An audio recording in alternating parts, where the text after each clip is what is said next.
ጥሩ ወደ ሃፍ ታይም ስፖርት ስንሻገር አንደኛው የምንመለከተው ከሀገር ቤት ያው የኢትዮጵያ ብሔራዊ ቡድን አሰልጣኙን ትናንት ምሽት ላይ ከምሽት 4 ሰዓት በኋላ ነው ይፋ ያደረገው ማታ ላይ።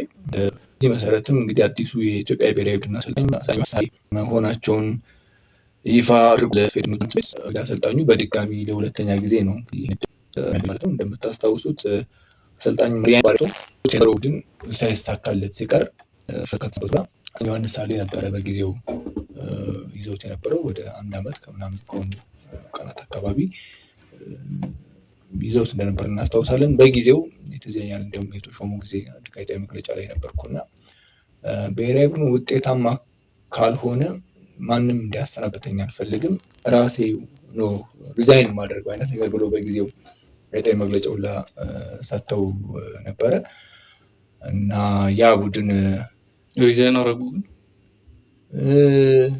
አይ ውጤት ደግሞ በጣም የሚያስቆጭ ነበር። እንደምታውቁት ደግሞ አይደል ቼልሲ ላይ የጣለው ነፃነት ጉዳይ ቡድን ነው።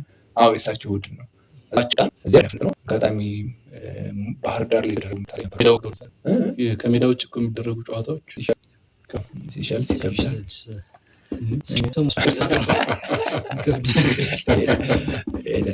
እዛኔ እኮ አንድ አውሮፕላን ሙሉ ትዝ ካላችሁ ወዲያ ሰርቆ ያ ጨዋታው ራሱ ሙሉ ስፖንሰር አድርጎ ትዝ ካላችሁ ደጋፊዎችን ጋዜጠኞችን ይዞ ሄዶ ነበረ።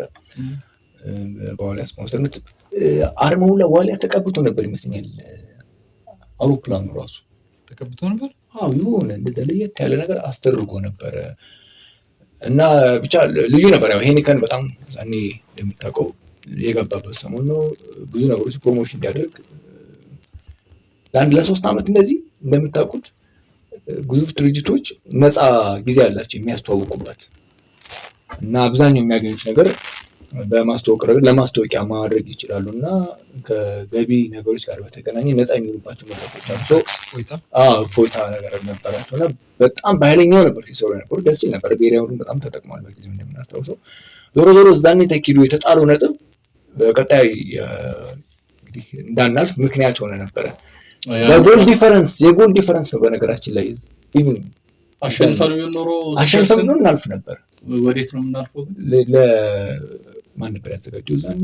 አፍሪካ ዋንጫ ነው ዞሮ እናልፍ ነበርና ይገርመኛል። እና በኋላ ላይ እንዲያውም የጎል ዲፈረንስ ነው 13 ነጥብ አካባቢ ብዙ አጠናቋል። ያው ጥሩ ነው ስታዩ በብዙ ነገር አሰልጣኝ ዮሐንስ ሳሌ ይቆጨኛል ያ ጨዋታ ይላሉ አንዳንድ ገለሉ ጠይቆት ቃል ምሶች ላይ ያነሱታል። ዞሮ ለማንኛውም ያው ያልፈጸሙት ወይም ያልጨረሱት የቤት ስራ ካለ ድጋሚ ድሉን አሁን አግኝተዋል። ግን ስራዎች አሉ። ፋሲል ከነማ ይለቃል አይለቅም የሚለው ነገር ሌላ ነው። ፋሲል ከነማ አሰልጣኝ ናቸው። ዘንድሮ ጥሩ በጣም ውጤታማ ሆኗል። ፋሲል ከነማ ወደ ውጤታማነት ተመልሷል ማለት እንችላለን። ሁለተኛ ደረጃ ላይ ነው የሚገኘው። ክለቡ እንደሚታወቀው በ1 ነጥብ አንሶ 24 ነጥብ አለ። 25 ነጥብ ያለው ሲዳማ ቡና ነው እየመራ የሚገኘው እና ያ ድርድር ካለቀ በኋላ ያው ብሔራዊ ቡድኑን ይረከባሉ ተብሎ ይጠበቃል። የተቀመጠ ነገር አለ ለግዳጅ የሚፈለጉ ከሆነ የሚል አለ አንቀጽ። በነገራችን ላይ በፌዴሬሽኑ አሰልጣኞች በተመለከተ ግዴታ የማገልገል የብሔራዊ አገልግሎት የመስጠት ግዴታ አለ የሚል ነገር አለ። ብዙ ጊዜ የሚነሳው ነው የማይባልበት ምክንያት ጎን ለጎን ነው የሚያደርጉት። ልክ እሱ ደግሞ አስቸጋሪ ነው። ገብረ መድህን አሊ እንዴት እንደተቸገረ መድን ላይ አይተናል ትዝ ካላችሁ ማለት ነው። በጣም ተተችቶም ነበር።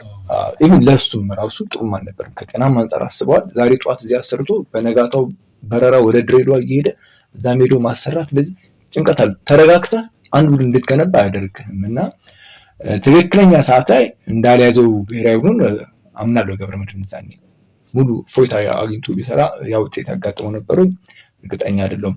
ዞሮ ለማንኛውም አሰልጣኝ ዮሐንስ ሳሌ ተሹመዋል። እንኳን ደስ ያሉት እንላለን።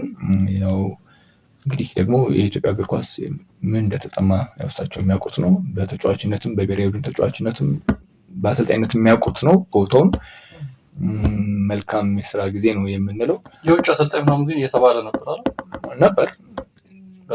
እኔ ባለኝ መረጃ ጥያቄ አቅርቧል ፌዴሬሽኑ ለባህልና ስፖርት ሚኒስቴር። እንግዲህ እንደምታውቀው ነው ገንዘብ ከፍተኛ ነው በዛ ባጀት መዘጋጀት ያስፈልጋል።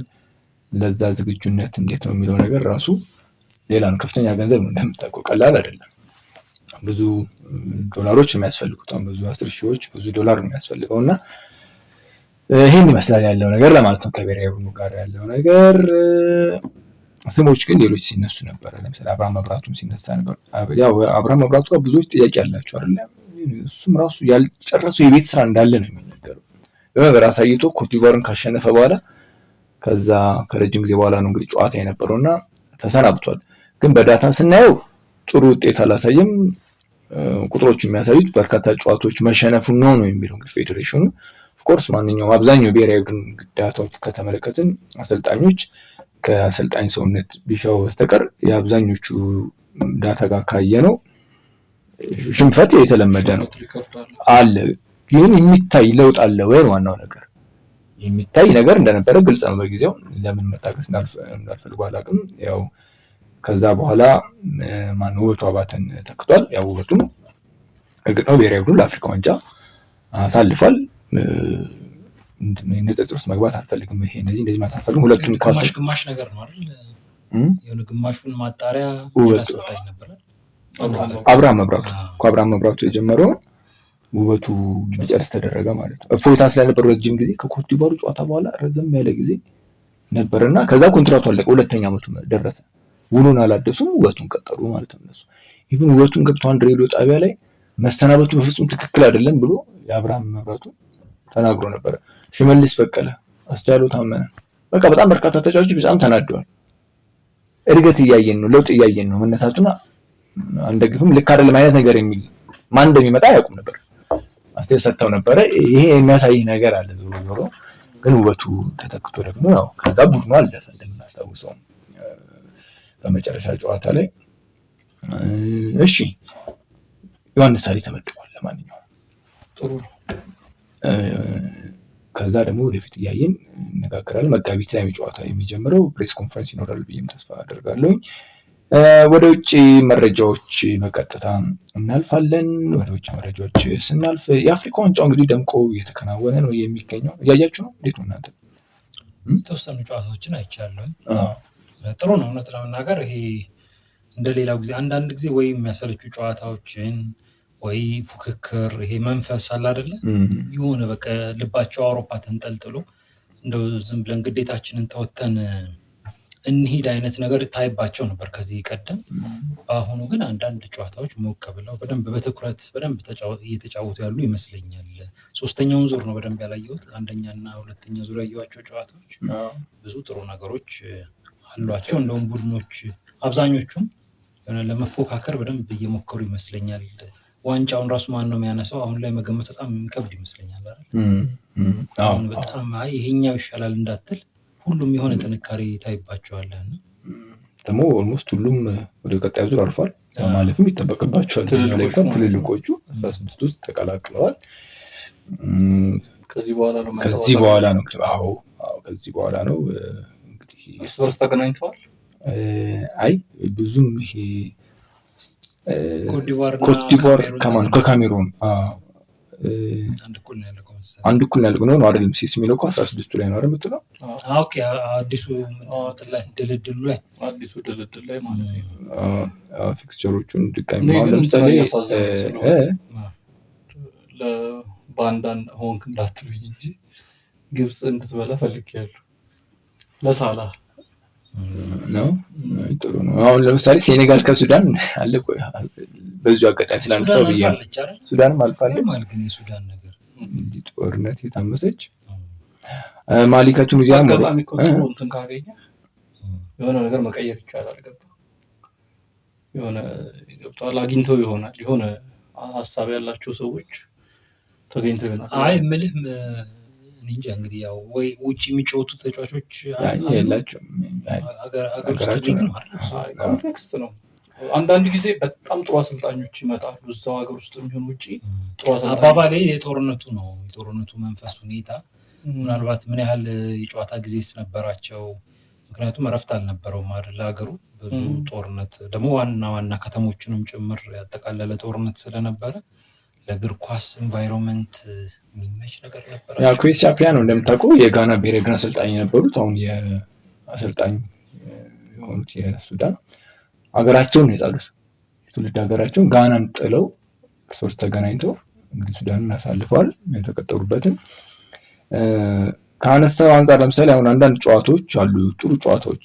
እኔ ለምሳሌ ቅድሚያ የሰጠሁት በዚህ ውድድር ላይ ለሞሮኮ እና ለዲያር ኮንጎ በግል። አሁን ዲያር ኮንጎ ከአልጄሪያ ተገናኝተዋል፣ ዴሞክራቲክ ሪፐብሊክ ኦፍ ኮንጎ ማለት ነው። ከቆንጆ ጨዋታዎች መካከል ደቡብ አፍሪካ ከካሜሮን እንደዚህ የተገናኙበት ጨዋታ አለ። በዋናነት ልናነሳቸው እንችላለን 16ቱ ላይ ከተገናኙት መካከል። ወደ ሌሎቹ መረጃዎች ስናልፍና በዚህ አፍሪካ ዋንጫ ላይ አንድ ማህበራዊ ሚዲያውን ያጨናነቀ አንድ ምስል አለ።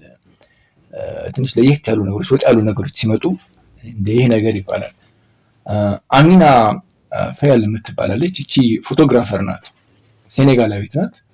በቃ ተቆጣጥራለች አፍሪካ ዋንጫውን ከኳስ ተጫዋቾቹ ጎን ለጎን እሷ ናት ማለት እንችላለን። ስታይልሽ ናት የምትነሳቸው ፎቶዎች እሷም ፎቶ አንሺ ናት። እንደምታውቁት በአፍሪካ ዋንጫ በአብዛኛው የወንዶች ነው ማለት እንችላለን ፎቶግራፈሮቹም። ከጥቂት ሴቶች መካከል አንዷ ሆኗ ብቅ ብላለች እና በተለያየ መልኩ እንግዳ አድናቆት እየሄደላት ነው። በነገራችን ላይ እጩ ነበረች እዚህ በፎቶግራፍ ከዚህ በፊት በፎቶ ካሜራ የዓመቱ ጥሩ ፎቶ በማንሳት በሚለው ዘርፍ ላይ እና አሁን እንግዲህ በበርካቶች አይን ውስጥ ገብታለች። ጥሩ ፎቶ ታነሳለች፣ እንደገናም ትነሳለች። ማንሳት ብቻ አይደለም፣ ተነስታ በምትለቃቸው ፎቶዎች የብዙዎችን ቀልብ የሳበች ሴኔጋላዊት ናት ማለት እንችላለን። ጂሚ ካራገርስ ቪክቶር ጊዮኬሬሽ አንድ እውነታ ተናግሯል።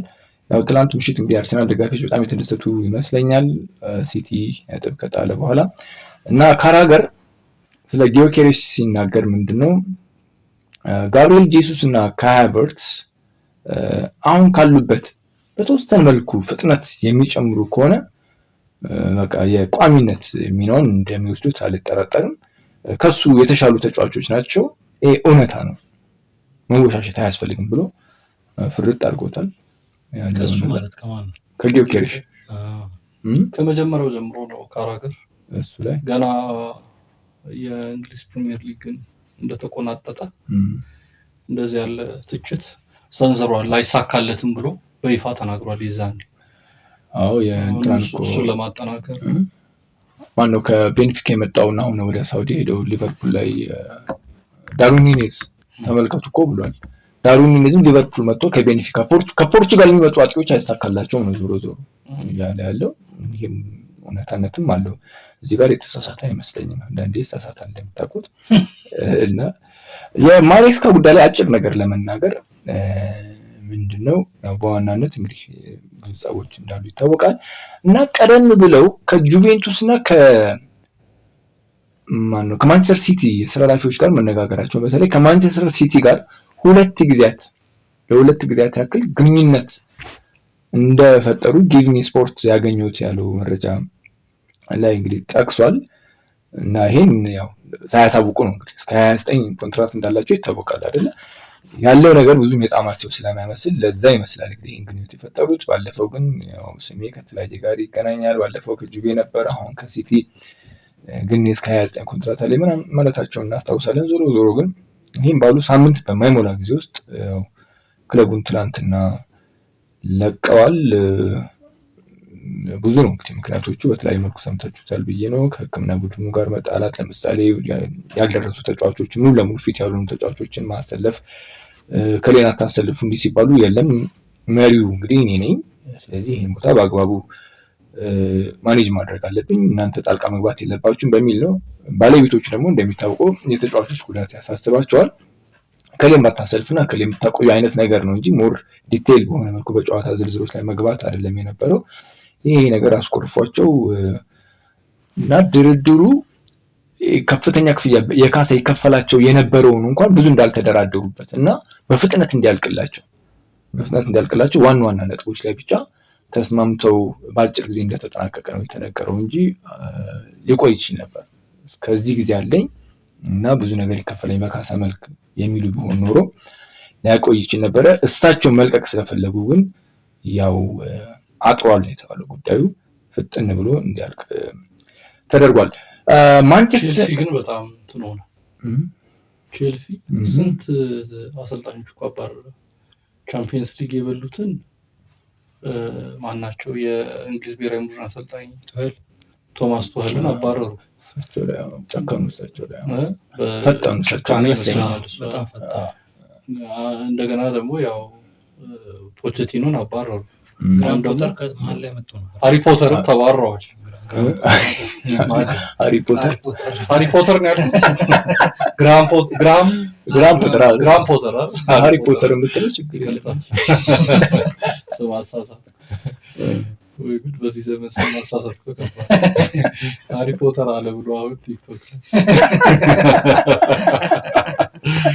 ለማንኛውም ግራም ፖተር ተባረሩ። ከዛ በኋላ ደግሞ ፖቼቲኖ እንደገና ደግሞ አሁን ኮንፈረንስ ሊግ እና የዓለም ክለቦች ዋንጫን ያስገኙትን ሰው አባረሩ። በእርግጥ ራሳቸውም ትንሽ አያያዛቸው ጥሩ አይደለም አይደለም። እሱ ከዲፕሎማሲ አንጻር ችግር አለባቸው፣ ግን ቸኮሉ ብያለሁኝ። እሺ ወደ ማንቸስተር ዩናይትድ እንለፍና ወደ አርሰናል እንመለሳለሁኝ። ዩናይትድ እንግዲህ በዚህ አሁን በዝውውሩ መስኮት የተወሰኑ ተጫዋቾችን ሊያስፈርም እንደሚችል ግን በዋናነት ትልቁን ገበያ ማድረግ እንደማይፈልግና በእኛ ክረምቱ ሲመጣ ግን እዛ ውስጥ እንደሚገባ ነው የተነገረው። አሁን 3 ተጫዋቾች ላይ አንዱ ያን ዲዮማንዴ የተሰኘውን ይህን ኮትዲቫራዊ የሌፕሺግ የተመላላሽ ተጫዋች በዋናነት ይፈልጓል። ግን ባየር ሙኒክም ይህን ተጫዋች ይፈልጓል። ፓሪስ ሴን ጀርሜን ይፈልገዋል። ተጫዋቹ እስከ 87 ሚሊዮን ዩሮ አካባቢ ተገምቷል። ቶተንሃም በጣም በርካታ ክለብ ይፈልገዋል። ምናልባት ከ52 እስከ 61 ሚሊዮን ፓውንድ አካባቢ ተጫዋቹን ሊያስፈርመው ይችላል ተብሏል። ሩቢን ኔቬስ ሌላኛው ተጫዋች ነው። ይህም ፖርቹጋል የአልሂላልን ተጫዋች ለማስፈረም ፍላጎት አለው። ግን አልሂላል ራሱ አሁን የተጫዋቹን ውል ለማደስ ተፍ ማለት ጀምሯል። እንደምታውቁት እንግዲህ ኔቬስ በአብዛኛው ዩናይትድ እኔ በግሌ ዩናይትድ ያለበትን ችግር በደንብ ይቀርፍለታል እርግጠኛ አይደለሁም። ወይ ያስፈልገዋል የሱ አይነት ተጫዋች እንደ ባሌባ አይነት ካርሎስ ባሌባ አይነት ተጫዋች ቢሆን ሞር የተሻለ እንደሆነ በዝርዝር አለ። የገንዘቡ ጉዳይ ከፍተኛ ነው እሱ ተጫዋች ለማምጣት።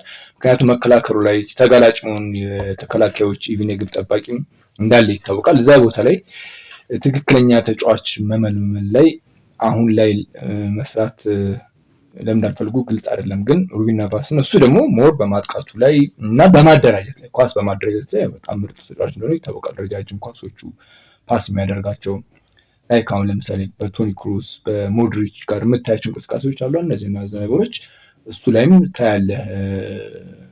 ቡሽኬት ላይ የምታያቸው አይነት ነገር እንቅስቃሴዎች ኳስን ማስተራጨት፣ ነገር ግን ተጋላጭ መሆን ላይ ቡድኑ ሲጋለጥ ያንን በመመከት ወይም ኳሶችን ዲስትሮይ በማድረግ ረገድ ተጫዋችን ምንድነው በመመከት ረገድ ላይ ያለው ክፍተት ይታወቃል። ከፍጥነት ጋር ትንሽ ችግር ይነሳበታል። ኳሊቲዎች አሉት፣ ግን ዩናይትድ በትክክል አሁን ላይ ያለውን ክፍተት ይሞላለታል ወይ እንደ ጥያቄ እናነሳዋለን። ዣን ፊሊፕ ማቴታም እንደዚሁ ስሙ የተያዘ ነው። 2026 ላይ ኮንትራቱ እንግዲህ ይጠናቀቃል እና አንዱ ከተነሳ ተጫዋች መካከል ይጠቀሳል። ባዶ ሊሆን ነው ክረምት ላይ በተለይ በመጪው ክረምት በተለይ ጃንዋሪ ላይ እንኳን የሚለቁበት አይመስለኝም። ማርክ ጉሄ ይወጣል፣ ዋርተን ይወጣል። ጉሄ ሳሁን ላይ አይወጣም ልትገምታለህ? በነፃ ይለቁታል አልቆ ጃንዋሪ ላይ ምናልባት እሱ እንደው በአመቱ አጠቃላይ ነው የምልህ። ማርክ ጉሄ ከወጣ ዋርተን ከወጣ እንደገና ማቴታ አሰልጣኝ ግላስነር ሜሉ አልቀጥልም ብለዋል። አዎ እንዴት ይቀጥላል? ከብቶቹን ተጫዋቾች ጠዋጧ እያደረጉባቸው በምላሹ አይገዙ ገና ተጫዋችን ነው ይሆናል። እሺ ካካ ስለ የጋብሪኤል ጄሱስን እንግዲህ የደስታ አገላለጽ ተንተርሶ አስተያየቱን ሰጥቷል፣ አጋርቷል። እንግዲህ ያው ደስ ብሎኛል፣ ጥሩ ነው በዚህ መልኩ ማመስገን አይነት ነገር ብሎ ፈጣሪውን እና አሁን ጄሱስ ሊቀጣ እንደሚችል እየተነገረ ነው። በደንቡ መሰረት በኤፍኤው በእግር ኳስ ፌዴሬሽኑ ሃይማኖታዊ፣ ፖለቲካዊ እና የግላዊ ነገሮች በጽሁፍ መልክ ማስተላለፍ ማሰራጨት ክልክል ነው ይላል። ያንን ተላልፏል በሚል የተለያየ በቀጥታ የቅጣቱ አይነት ባይታወቅም ግን ተጠርቶ እንግዲህ አንዳንድ ነገር ሊባል እንደሚችል እንግዲህ መረጃዎች አሉ። ከዚህ ቀደም ጋክፖ የዚህ አይነት ነገር ተመሳሳይ መልእክት አስተላልፎ ተጠርቶ ደብዳቤ ነበር የተሰጠው ወየውልህ ከዚህ በኋላ አይነት ነገር ወይም ደግሞ አታድርግ ልክ አይደለህ የሚል ነው። ማርክ ጉሄም ትዝ ካላችሁ ሰማይ ጠሪው የሆነው ነገር እንግዲህ አርም ባንድ ላይ አድርጎ ተጫዋች የአምበልነት ገባኝ ተው ያንን የሚቃወምበት እንግዲህ የፈጣሪውን ስም ያመሰገነበትን እዛ ላይ አጽፎ በነበረ ጊዜ እነሱ ያንን ማድረግ ልክ አይደለም ብለው እንደዚሁ ጠርተው ደብዳቤ መስጠታቸውን እናስታውሳለን። ያስቃል ግን አንዳንድ እነሱ የሚፈልጉት ነገር እንድታደርግ እንደዚሁም ደግሞ ተጫዋቹ የሚፈልገው ማስተላለፍ የሚፈልገውን ነገር ልክ አይደለም ለማለት ያስቀመጧቸው ነገሮች ያስቃሉ። ትክክል ናቸው በነገራችን ላይ መሆኑ ግን በሁሉም ነገር መተግበር ያለበት እንጂ በጣም የከፋ መጥፎ የሚባል ነገር እያደረጉ ናቸው ላይ እንዲያስሩ እያደረጉ በጣም እውነት ጭራሽ መንፈሳዊ የሆነ ነገር መከልከላቸው ወይ ምንም አይነት ምልክት ምንም አይነት ነገር የሚያወዛግቡ ነገሮች ይቅሩብን ከሆነ አንድ ነገር ነው። አዎ ለማንኛውም ያው I belong to Jesus ስላለ ነው ይሄ ዞሮ ዞሮ ምን የከፋ ቅጣት አይጠብቅም። ያው ብቻ ዞሮ አለ ተጠርቶ ምን እንደሚባል እናያለን። ክለቡም እንትኑም ዋርን ይደረጋሉ የማስጠንቀቂያ ይሰጣቸዋል። ግን ይታያል ገና ነው ለጋክፖ የሆነው ነገር ለሱም ይሆናል እንጂ ከዚህ በላይ ከፋ ቅጣት አይጠበቅም። ሃይማኖታዊ ነገሮች ምንድነው ጭራሽ የተከለከሉ ናቸው። ፖለቲካዊ ሃይማኖታዊና የግል ነገሮች ለምሳሌ ፍቅሬ እወድሻለሁ ምናምን ነገር ግላዊ ነገሮችም ክልክል ነው ይላል። ስታየው በዛ ነው የሚለው ፐርሰናል የሆኑ ነገሮችም ክልክል ነው ይላል። የሚፈቀደው ምንድነው የስፖንሰር አድራጊዎች የትጥቅ አርማ ናይኪ ሆነ የናይኪ አዲዳስ እንደዚህ አይነት ነገሮች ናቸው የሚፈቀዱት ያሉት። የእንግሊዝ ፕሪሚየር ሊግ አንዳንድ ጨዋታዎችን እንጠቁም ቬግ ነው ግን ይሄ ግላዊ ነገር የሚለው ለምሳሌ ልጅ መውለድ እኮ ግላዊ ነው። ኳሱን ሆዳቸው ውስጥ አድርገው ደስታቸውን ይገልጻሉ። እጃቸውን ጡጦ እንደዚህ ተወለደልን አይነት ነገር እንደዛ ሴሌብሬት ያደርጋሉና ምን አይነት እንደሆነ እስቲ ወደፊት በጽሁፍ ነው የሚለው ይሄኛው እንግዲህ ማንኛውም አስቶን ቪላ ከኖቲንጋም ፎረስት ነገ የምሳሳት ጨዋታ ነው 9 ሰዓት ተኩል ላይ። ብራይተን ከበርንሌይ 12 ሰዓት ጨዋታ። ወልቭስ ከዌስትሃም እንደዚሁም ደግሞ በርንማውዝ ከአርሴናል የምሽቱ 2 ሰዓት ተኩል ጨዋታ በጣም የሚጠበቅ ነው። ይሄ ጨዋታ ከሁለት ወር በፊት በጣም በጉጉት ሲጠበቅ የነበር ነው። በርንማውዝ መሪው አካባቢ ነበር ትዝ ካላችሁ 3ኛ 4ኛ አካባቢ ላይ ነበርና በዛ ፔስ ቀጥሎ የአንቷን ሴሜኒዮ እንቅስቃሴ እጅግ ማራኪ የነበረ ነው። ግን ያው እንደተለመደው ወደታች እየተንሸራተቱ መጡ በርንማውዞች እና እንደነሱ አይነት አቅም ያላቸው ክለቦች አስቸጋሪ ነው። ጅማሮ ላይ እንደዛ ሊሆን ይችላሉ። ሰንደርላንድ ደግሞ የተሻለ ነው ባለው ሁኔታ ሲጠበቅ ነበረ። የአንቷን ሴሜኒዮ እንቅስቃሴ ድንቅ ስለነበረ በጊዜው እስቲ ተብሎ ነበረ። ይኸው ነገ ደርሷል ማለት ነው። ነገ 2 ሰዓት ተኩል ላይ ሊድስ ዩናይትድ ከማንቸስተር ዩናይትድ። ትላንት እንግዲህ ሊድስ ዩናይትድ ሊቨርፑልን በሊቨርፑል ሜዳ ሄዶ አንፊልድ ላይ ነጥብ አስጥሏል። አቻ 0-0 ተለያይቶ በሜዳው ደግሞ ቀድሞ እንግዲህ ሁለቱ በጣም የሚፎካከሩ የነበሩ ናቸው። ዩናይትድ ከሊድስ እንደምታውቁት ለምሳሌ አለኝ የሚለውን ኮከብ ተጫዋች የወሰደ ነው ከሊድስ ዩናይትድ። ኤሪክ ካንቶናን ከሊድስ ዩናይትድ ነበር የወሰደው በጊዜ ውድ በሆነ ዋጋ። አሁን ሁለቱ ክለቦች እንግዲህ ከረጅም ጊዜ በኋላ ያው ሊድስ ዩናይትድ በጉዞ ላይ በጥሩ ጉዞ ላይ አይደለም የሚገኘው እንደምናውቀው። ዘንድሮ ግን የተሻለ አይነት ነገር የታየበት ነው። አለን ስሚዝም ከሊድስ ዩናይትድ ነው ትዝ ካለ ስሚዝ እግሩ ተሰብሮ በጣም ከፍተኛ ጉዳት ደርሶበት አጥቂው ከሊድስ ዩናይትድ ነበር እሱ ነው የመጣው እና አንዳንድ ተጫዋቾችን ይወስዳል ወጣ የሚሄዱ ተጫዋቾችን። ፉላም ከሊቨርፑል፣ ቶተናም ከሰንደርላንድ። ሊድስ ዩናይትድ ከማንቸስተር ነው ያልከው? ሊድስ ዩናይትድ ከማንቸስተር በማን ነው? ሊድስ ላይ ሜዳ ሊድስ ላይ ማንቸስተር እኮ ከሜዳ ውጭ ይሻላል አሁን ባለው ሁኔታ። ሜዳው ላይ እኮ ተጋጋሚ እየጣለ ነው። ከሜዳው ውጪ ማነው ሜዳው ላይ በጣም ከባድ ቡድን ነው። አይ ቲንክ ለምሳሌ እንትና ሊቨርፑልን ራሱ እኮ ማነው ቼልሲ ጉድ ያደረገው እኮ እሱ ነው አይደል? አንደኛ ከአርሰናል አቻ ጨዋታ በኋላ በጣም ከባድ ቡድን ነው። እስቲ እንግዲህ እናያለን። ማንቸስተር ሲቲ ከቼልሲ ከአሰልጣኝ አልባው ቼልሲ ከዋና አሰልጣኝ አልባው ይጫወታል። እንግዲህ እሑድ 2 ሰዓት ተኩል ላይ ኒውካስትል ከክሪስታል ፓላስ እንደዚሁ ኤቨርተን ከብሬንትፎርድ የሚያደርጓቸው ጨዋታዎች ይጠበቃሉ። ቶተናም ከሰንደርላንድ ጠቅሼዋለሁ። ይሄኛው እነዚህ የእሑድ ጨዋታዎች ናቸው። ለዛሬ ይበቁናል። ሀፍ ታይም ስፖርት